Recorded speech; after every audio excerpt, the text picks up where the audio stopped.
محبت نکلی باغ بیچ دی، جائیداد فروخت ہو گئی، جو قیمت آئی یتیموں بیواؤں کے اندر مسکینوں کے اندر تقسیم کی۔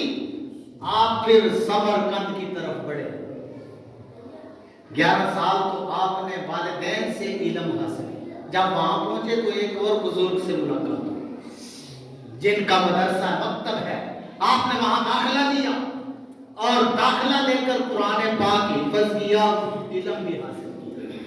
وہاں سے آگے بڑھے تو پھر یہ وہ سرحد ہے سمرقند، افغانستان اور ایران کی سرحد، اجمیر کا قصبہ جہاں اللہ کا ولی پیدا ہوا، اس قصبے کا مقام کیا؟ حضرت بایزید بستامی رحمۃ اللہ تعالیٰ علیہ آپ کی ولادت سے 100 سال پہلے جب افغانستان سے گزرتے ہوئے اجمیر میں پہنچے تو جنگل ہی جنگل تھا، وہاں سے مٹی اٹھائی، سونگا اور ساتھیوں سے کہا کہ یہاں 100 سال کے بعد اللہ کا ولی پیدا ہوا۔ سبحان اللہ۔ جو مٹی کی خوشبو کو سونکھ کر یہ پیغام دے، یہ میسج سنا دے، اور مجھے اور آپ کو نہیں، سارے درویش ساتھ درویشوں سنو، یہاں سے اللہ کا ولی پیدا ہوگا، جو ولی پیدا ہوا اسے خواجہ معین الدین چشتی کہا۔ وہاں سے پھر بڑے عثمان ہارونی کے ہاتھ پر آپ نے بیعت کی تو آپ کو لے کر پھر آپ سیاحت کے لیے ملک آپ گھومے، اور اسی سفر میں آپ بیت اللہ گئے اور گنبد خضرا، اور پھر وہاں سے یہ حضور غوث پاک کے ہم اثر بھی اور قریبی رشتہ دار بھی ہیں۔ گنبد خضرا سے جب قبولیت کا پروانہ جاری ہوا تو آپ پھر پلٹ کر گھر نہیں آئے، حشر تک آنے والے اہل سنت و جماعت کے عقیدے کو موڑ لگائی کہ اگرچہ ولایت کا تاج رسول اللہ نے پہنا دیا پر کسی ولی کے در پہ جاؤں گا۔ بغداد کا رخ کیا، محبوب سبحانی سے ملاقات کی۔ جب آپ کی طبیعت یہ تھی کچھ عرصہ یہاں رہوں، فیض جو دیکھا تھا، جو بغداد میں فیض تقسیم ہو رہا تھا وہ خواجہ صاحب دیکھ رہے تھے، لیکن محبوب سبحانی نے حکم دیا کہ جس طرح سرکار کا حکم ہے تمہیں سلطان الہند بنایا گیا، اجمیر کے اولیاء کی بادشاہی آپ کو دی، آپ فوراً وہاں پہنچے۔ لیکن وہاں سے جب آئے تو دریائے سندھ کا راستہ اختیار کیا، بڑا اختصار کے ساتھ کہ اللہ کے ولیوں کی عظمت کو سمجھو، شان کو سمجھو، اختیار جو اللہ نے دیا اسے سمجھو، اور اپنے عقائد کو درست کرو، ان کے نقش قدم پر چلو۔ جب دریائے سندھ سے گزرنے لگے، یہ کہتے ہیں ولی کچھ نہیں کر سکتا، ہم تو یہ پڑھتے ہیں کہ ولی تو یہ بھی کر سکتا ہے کہ چاہے تو دریا سے مخاطب ہو جائے، دریا سے خطاب بھی کر سکتا ہے۔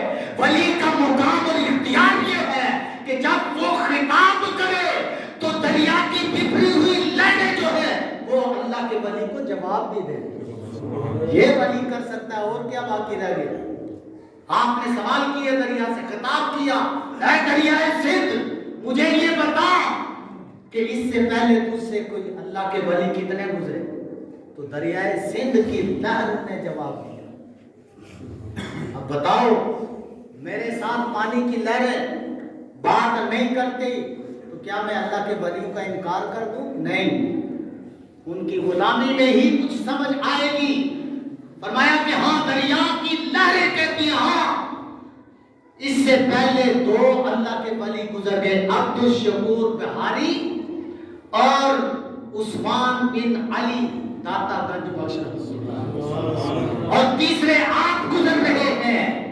ذرا اندازہ کرو، ساری کائنات اللہ کے ولیوں کا انکار کر دے اور جس کی گواہی دریا کی لہریں دے رہے اسے کیا کمی ہے؟ دریا بھی جانتا ہے، پانی بھی جانتا ہے اللہ کا ولی۔ فرمایا تیسرے آپ گزر رہے ہیں، جب آپ وہاں سے گزرے تو یہ تو سن لیا تھا 2 پہلے گزر گئے، اب غیر اللہ کا ولی ہو سنیں کہ ایسے ایسے نفوس قدسیہ یہاں سے گزرے، طلب پیدا ہوئی کہ داتا صاحب بھی حاضری ہوگی، عبد الشکور بہاری کے مزاج پر بھی ولی کا تاریخ اٹھا کر پڑھو، ولی زندہ ہے تو ولی اس ولی کو ملنے گیا، ولی کا وصال ہو گیا تو زندہ ولی اس کے مزار پر حاضر ہو گئے. یہ اولیاء اکرام کی سنت ہے. آج تو لوگوں نے یہ جو گھونسلے بنائے کہ یہ بت خانے ہیں، صنم کدے ہیں، یہاں قبریں خالی ہیں، کیوں جاتے ہو؟ ہم نے ان کی بات نہیں سننی، نہیں ماننا. ہم نے تو تاجدار اجمیر سے پوچھنا خالی ہے کہ بھری ہے. حکم تھا ہندوستان جاؤ. آپ فرماتے ہیں مجھے راستے کا پتہ نہیں کہ داتا صاحب کا مزار کہاں ہے، کوئی راستہ واقف نہیں. لیکن جب پاکستان کی سرحد میں داخل ہوا، ایک مقام دیکھا کہ آسمانوں سے زمین تک اللہ کی رحمتیں نازل ہوئی، انوار و تجلیات کی بارش. میں نے وہی سمت لی. جب وہاں پہنچا تو پتا چلا یہ مزار داتا ہے. آپ حکم کیا تھا؟ حضور نے فرمایا اجمیر سلطان الہند بن گئے. بغداد سے حکم ملا فوراً ہندوستان پہنچو. لیکن خواجہ صاحب سے پوچھتے ہیں جب داتا صاحب کے قدموں میں پہنچے، ایک دن نہیں، 10 نہیں، 20 نہیں، 40 دن بیٹھ کر فیض حاصل کرتے رہے. اور قطب الدین بختیار کاکی رحمۃ اللہ علیہ آپ کے خلیفہ اعظم، آپ لکھتے ہیں کتاب کے اندر کہ جب تک داتا صاحب کا مزار سامنے رہا، ہمارے پیر صاحب نے اس کی طرف پیٹھ تک نہیں پھیری، الٹے قدم جاتے رہے. جب مزار پاک اوجل ہوا تو پھر سیدھا منہ راستے کی طرف کیا.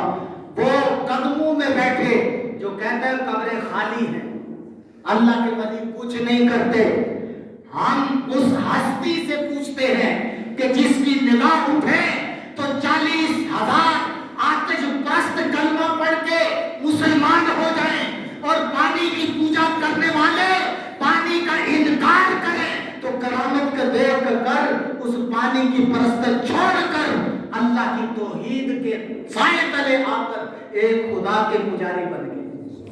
ہم ان سے پوچھتے ہیں قبریں خالی ہیں، اللہ کے ولی کچھ کر سکتے کہ نہیں؟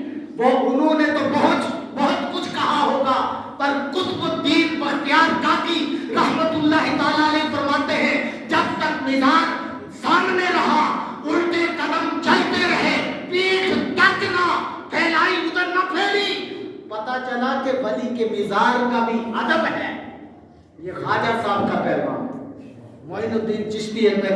اور زبان پر جو گنگنایا وہ شعر آج بھی داتا صاحب کے سرے فرست مین دروازے پہ لکھا ہوا ہے.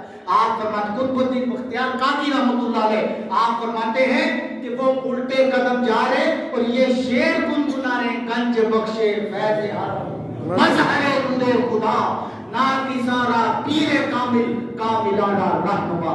آپ نے سب کچھ لپیٹ کر جو کچھ ولی کا مقام تھا، جو ولی کا اختیار تھا، جو خزانے تقسیم ہوتے تھے، جو فیض تھا، اس شعر کے اندر بند کر کے مسلمانوں کو دے دیا. ولی کی قبر کو خالی نہ مانو، وہاں سے خزانے، جن خزانوں کے لیے تم ہاتھ مارتے ہو، حرام حلال کی پرواہ نہیں کرتے، وہ خزانے بھی ولی کا وصال ہو جائے اس میں مزار سے لگتے. فیض حاصل کیا، 40 دن بیٹھے رہے، اور 40 دن بیٹھ کر جو فیض لیا ہوگا وہ کیا ہوگا وہ ہمیں پتا نہیں. ہاں کچھ کرامات ایسی ہیں جن سے ان خزانوں کا، اس فیض کا اظہار ضرور ہوتا ہے کہ جنہوں کا سردار جب آپ کی طرف چٹان پھینکتا ہے، آپ کی نگاہ اٹھی جہاں سے چٹان آئی تھی وہاں رک گئی.